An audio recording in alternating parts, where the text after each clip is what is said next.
Eminent leaders and thinkers in the cancer community came together in early June at the American Society of Clinical Oncology annual meeting, or ASCO, for a first-of-its-kind roundtable event. The session, sponsored by Amgen and its Breakaway from Cancer initiative, was designed to highlight potential areas for improvement throughout the spectrum of cancer care and inspire action by establishing several calls to action for the cancer community and health policymakers. The roundtable event featured leaders from each of the 4 Breakaway from Cancer partner organizations, distinguished community and academic oncologists, Drs. Lee Schwartzberg and John Marshall, and special guest speaker Patrick Dempsey, actor and founder of the Patrick Dempsey Center for Cancer Hope and Healing, who joined the meeting virtually via video conference. The event was moderated by Susan Dentzer, editor-in-chief of Health Affairs and contributor to PBS NewsHour. Discussion at the event focused on each stage of the cancer continuum, including prevention and screening, delivery of and access to quality cancer care, and patient support and psychosocial services.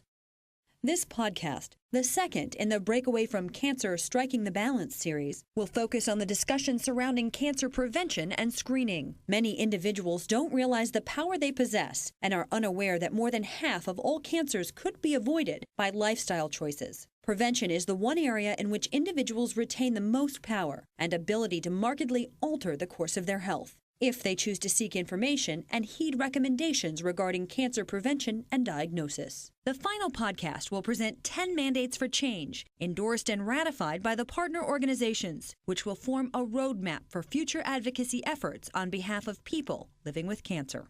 Building a country that really does its utmost to reduce the incidence of the many preventable cancers, and one that has the right infrastructure in place to catch cancers as early as possible.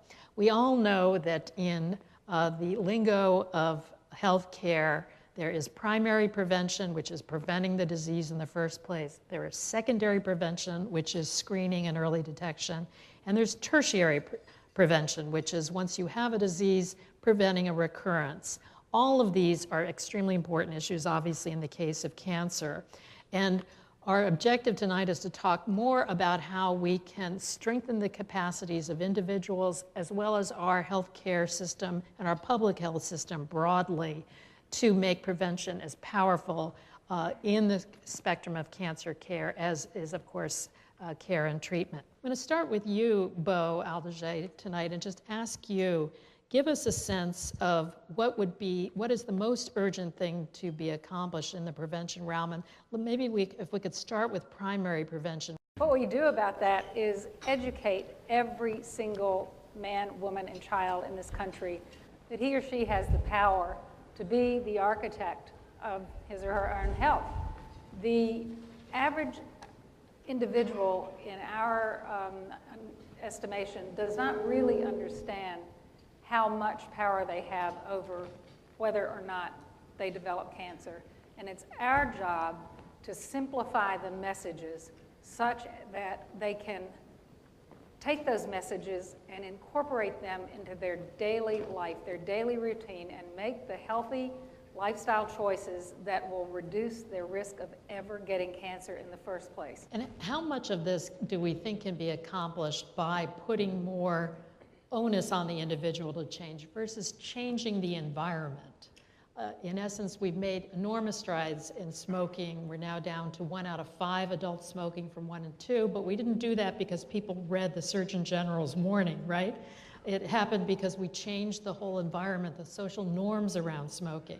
So what else do we have to do? Lee, do you have any thoughts about that as a clinician? Yeah, I think that political action is what's needed here. I think it has to be both personal and political, and you're absolutely right. It's the taxes on smoking and the repetitive message that smoking is bad for you that's led to that reduction. But that reduction has plateaued in terms of about 20% of Americans smoking now, and there's still that great concern in young women, in particular, high school age women or girls who take up smoking, and we need to do better, and that's a very difficult group to educate about long-term lifestyle and what's going to happen to their health going forward.